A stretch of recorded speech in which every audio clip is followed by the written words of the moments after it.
સુરતમાં શહેર ભાજપ પ્રમુખના પદની દાવેદારી માટે કાર્યાલય ખાતે વહેલી સવારથી જ દાવેદારોનો રાફડો ફાટ્યો। સુરતના ભાજપ કાર્યાલય ખાતે બપોરે 1 વાગ્યા સુધી જ 20થી વધુ ફોર્મનું વિતરણ થતાં નિરીક્ષકોએ પણ એક પછી એક તમામ દાવેદારોની રજૂઆતોને સાંભળી અને સેન્સ લીધી હતી। તો નિરીક્ષકો દ્વારા તમામ દાવેદારોનું સેન્સ લીધા બાદ આગામી કહી જાન્યુઆરીના રોજ ગાંધીનગર ખાતે યોજાનાર પ્રદેશ સ્તરની બેઠક દરમિયાન આ નામોનું શોર્ટલિસ્ટ રજૂ કરવામાં આવશે અને ત્યારબાદ સુરત શહેર ભાજપના નવા પ્રમુખના નામની સત્તાવાર જાહેરાત કરવામાં આવશે।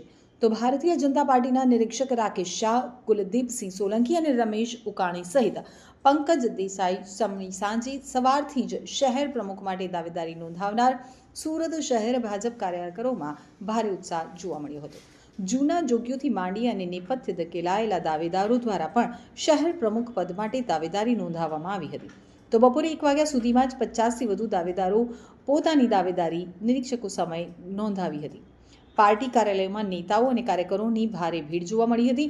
સુરત શહેર ભાજપ માટે દાવેદારી નોંધાવનારા ઉમેદવારોમાં 84 વિધાનસભાના પૂર્વ ધારાસભ્ય ઝંખના પટેલ, પરેશ પટેલ, વિનોદ ગજેરા, મદનસિંહ અટોદરિયા, પૂર્વ મેયર જગદીશ પટેલ, અનિમેશ માળી, લલિત વેકરિયા, અજય ચોકસી, અશોક ગોહિલ, પૂર્વ શહેર ભાજપ પ્રમુખ નીતિન ભજિયાવાલા, આર.કે. લાઠિયા, અરવિંદ ગોયાણી, નીરવ શાહ, રાજેશ દેસાઈ, અનિલ ગોપલાણી, સમીર બોદરા, મનસુખ સંજલિયા અને દિનેશ જોયાણી સહિત હસમુખ પટેલ દ્વારા પણ ફોર્મ ભરવામાં આવ્યા હતા। આ સિવાય પ્રેનિસ કમિટી ચેરમેન કેયુર ચપટવાલા, બાબુ જીરાવાલાએ પણ પોતાની દાવેદારી નોંધાવી હતી, જ્યારે જનક બદાણા અને હેમાલી બુદાવાલા અન્ય સ્થળે ચૂંટણી નિરીક્ષણ હોવાને કારણે પોતાના ટેકેદાર દ્વારા ફોર્મ મોકલ્યા હોવાની શક્યતા વ્યક્ત કરવામાં આવી રહી છે।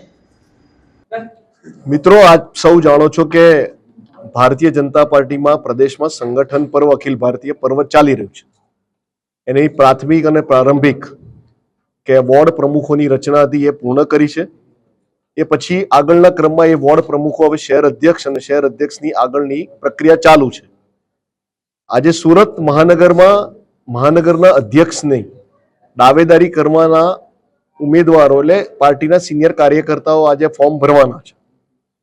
આ પ્રક્રિયા આખા પ્રાંતમાં એટલે આખા પ્રદેશમાં આજે સવારથી ચાલુ છે। 4મી તારીખે બધા જિલ્લા અને મહાનગરોમાં। એ પૈકી સુરત મહાનગરની પ્રક્રિયા લગભગ અહીંયા પૂર્ણ થવાઈ છે। સવારે 9:30 આસપાસથી આ પ્રક્રિયા ચાલુ થઈ હતી। કાર્યકર્તાઓમાં ખૂબ ઉત્સાહ છે, ખૂબ સિનિયર કાર્યકર્તાઓ પણ અહીંયા આવ્યા છે, એમાં બહેનો પણ છે। આશરે લગભગ 65ની સંખ્યા ઉમેદવારો એ દાવેદારી મહાનગરના અધ્યક્ષ તરીકે કરી છે। આ બધા જ મિત્રો જેમને દાવેદારી કરી છે, જેમના ફોર્મ છે, એમની બપોર પછી સ્ક્રુટિની થઈ સાંજે આ જ મહાનગરમાં સંકલન થશે અને એનો એક રિપોર્ટ બનાવી અમે સૌ 4 મારી સાથે પ્રદેશમાંથી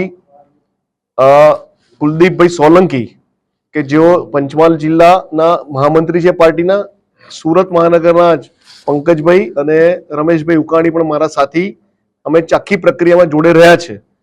એટલે પ્રમુખની દાવેદારીના ફોર્મની પ્રક્રિયા લગભગ ભરવાની હવે પૂર્ણ થઈ ગઈ છે।